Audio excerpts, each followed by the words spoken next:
Vote Conservative and get £17 billion worth of tax cuts, the central promise of Rishi Sunak's manifesto. He came to Silverstone to revive his stalled election campaign. If he'd hoped for a roaring backdrop, the track was silent. Most of the cabinet responded to the summons to be here and listened to national insurance cuts pledged for employed and self-employed. By 2027, we will have halved national insurance to 6%. That is a tax cut, my friends, worth £1,300 to the average worker. In the next Parliament, we will scrap entirely the main rate of self-employed national insurance. Was the Chancellor checking down the line for loyalty? Some in the party had wanted a bolder retail offer to voters. So today's plans, and you would expect nothing less from Jeremy and me, are fully funded. We will pay for permanent reductions in taxation by controlling the unsustainable rise in working-age welfare that has taken off since the pandemic. Rishi Sunak suggested if you vote the Tories out, Keir Starmer will bring in changes like giving the vote to 16-year-olds, and you might not see Conservatives in power for many years to come. And Keir Starmer will also use that blank cheque to change the rules of the game to his benefit, giving 16-year-olds the vote, not because he believes they are adults. He doesn't want them to serve on a jury or do any of the other things that adults do, but because he thinks they'll vote for him and that will make it harder to remove him from power. If Labour win this time, they'll change the rules so that they are in power for a very long time. Our country needs a secure future, and it is this Conservative manifesto that will deliver it.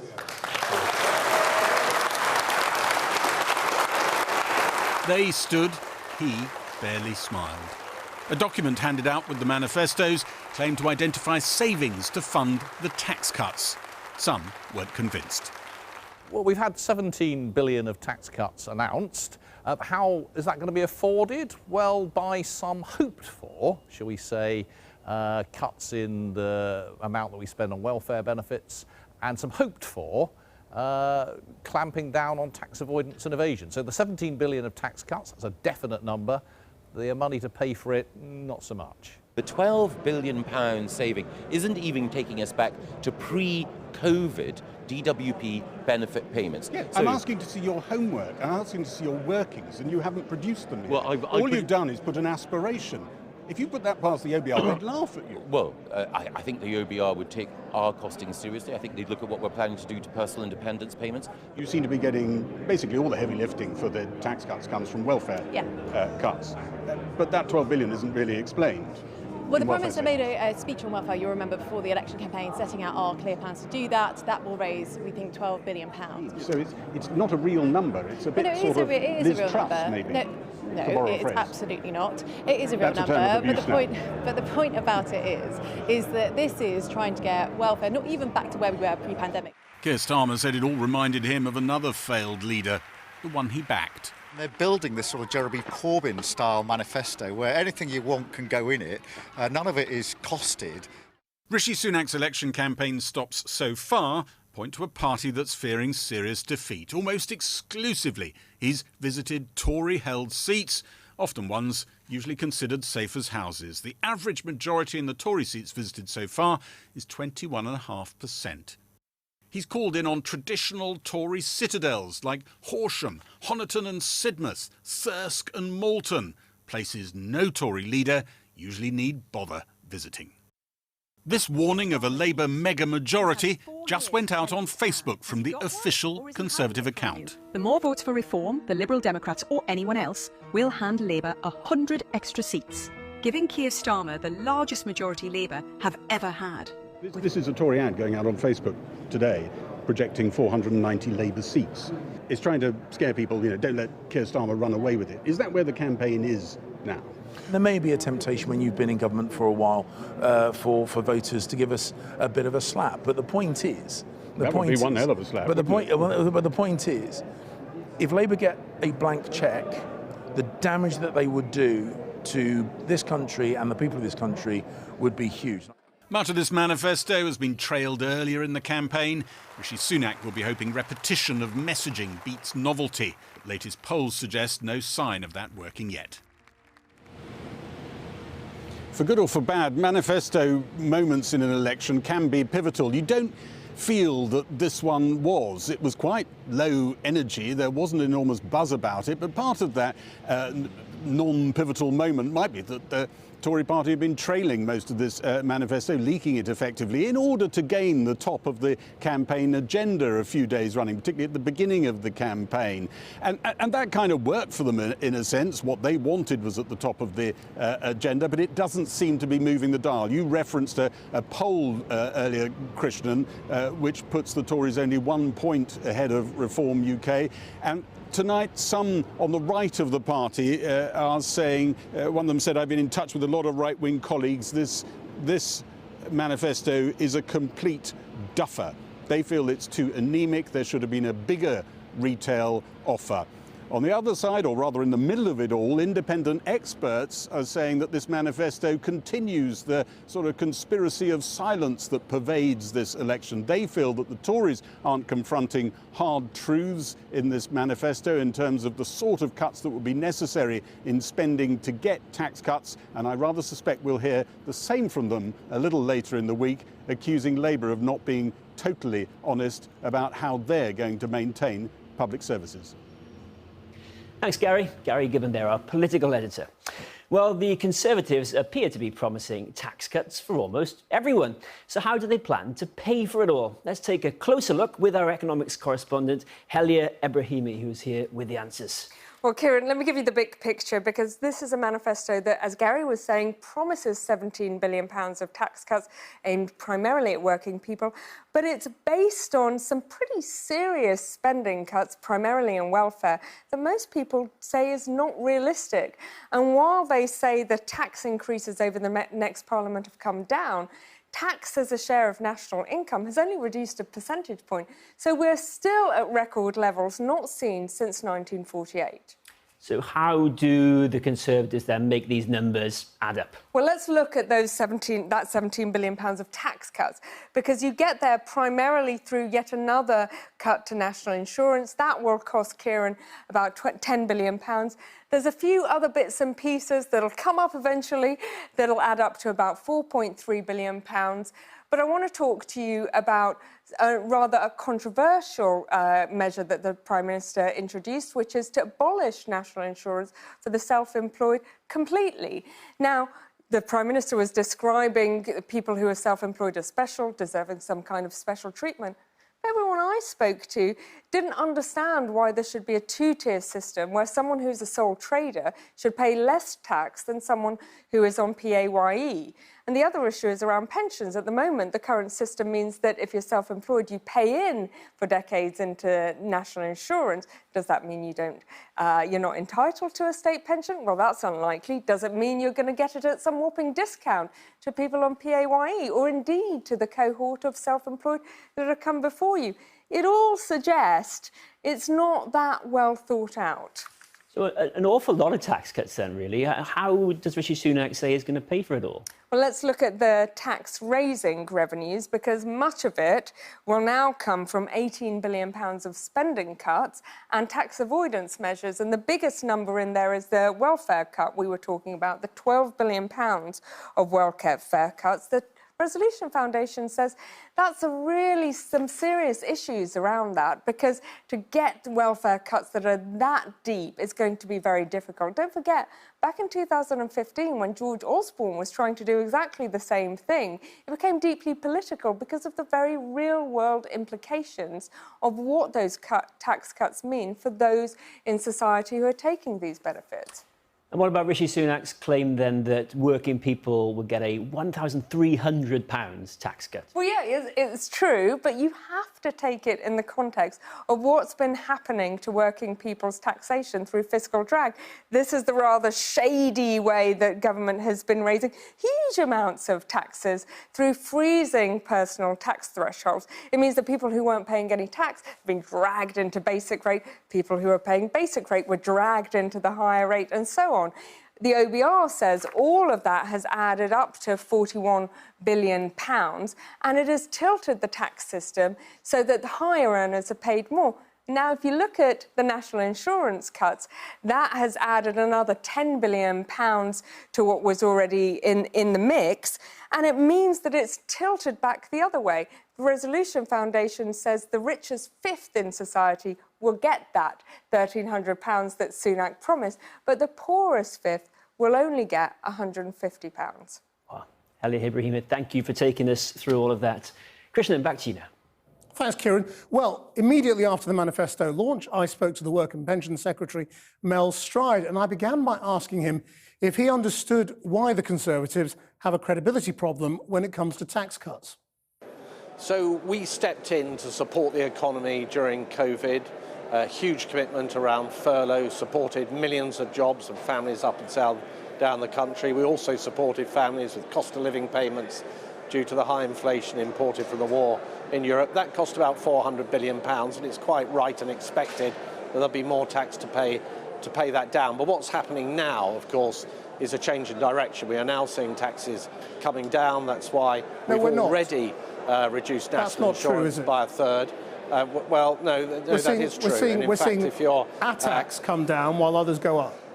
Well, what we're seeing is a trajectory which is now on a downward direction in terms of the new tax changes that are coming in. So national insurance, as I say, reduced by a third. So is the tax burden going to go down next year and the year after? So what I'm saying, Christian, is that the trajectory now is on a downward path in terms of the measures that we are bringing in. There are no tax rises. Is it going down? Sorry, I'm not clear. Is it going down as a result of your measures? Well, no, because you're... So it's not going down, is it? It's going up. The tax burden will, compared to the previous forecast before the measures in the manifesto, will be around 1% lower as a consequence of those measures. Yeah, OK. Well, so tax is still going up. It's just not going up by as much as a result of these measures. You've got a clear choice, Tricia. No, hang on, that's true. Let's just move on to the next question. In terms of self-employed national insurance contributions, you're getting rid of Class 4 contributions completely. So that's a 6% cut for anybody who's self-employed, is that right? Correct. We've already gone down from 9% to 6%, and we'll go from 6% to 0%, i.e. total abolition, by the end of the next So how do you qualify for your state pension? Oh, well, you can still, for example, have a system where you could have a nil rate of national insurance and still have that as a contribution to the state pension. So self-employed people will just get a pension for free now? Eminently achievable. Well, they will make their contribution to the economy in the normal way. As we know, the state pension is not hypothecated through national insurance. That's a well-worn myth. No, but in order to qualify for the state pension, you need a certain number of years. It's funded. National insurance contributions. Yes, and if you make those contributions at 0%, that would still be a potentially a route for qualification. But my point is that the state pension, of course, is funded through general taxation, and self-employed people pay all sorts of taxes and made a contribution. Right, so this is going to create quite an unfairness, isn't it, between people who are employed, who have to have 10 years of national insurance contributions in order to qualify for the state pension, and people who are self-employed who don't have to do anything. Well, as I say, there will be perfectly reasonable ways of making sure that self-employed people still qualify for their state pension. We want to actually encourage. Doesn't sound like you've worked it out. We want to encourage the self-employed. No, you completely worked it out, and I've answered all your questions in that respect. The other credibility problem you have is how you're going to pay for all of this, because in your little sort of accounts, you're relying a huge amount on efficiency savings and welfare cuts without really saying how you're going to get there, and you might not.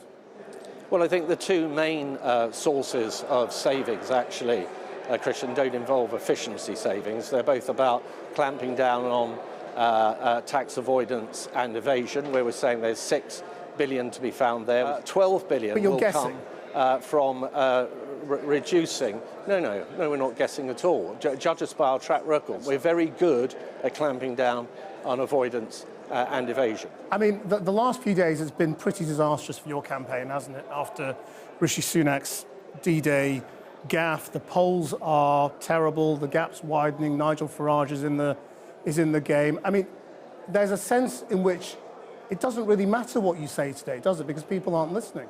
So what we are doing is setting out a very clear binary choice.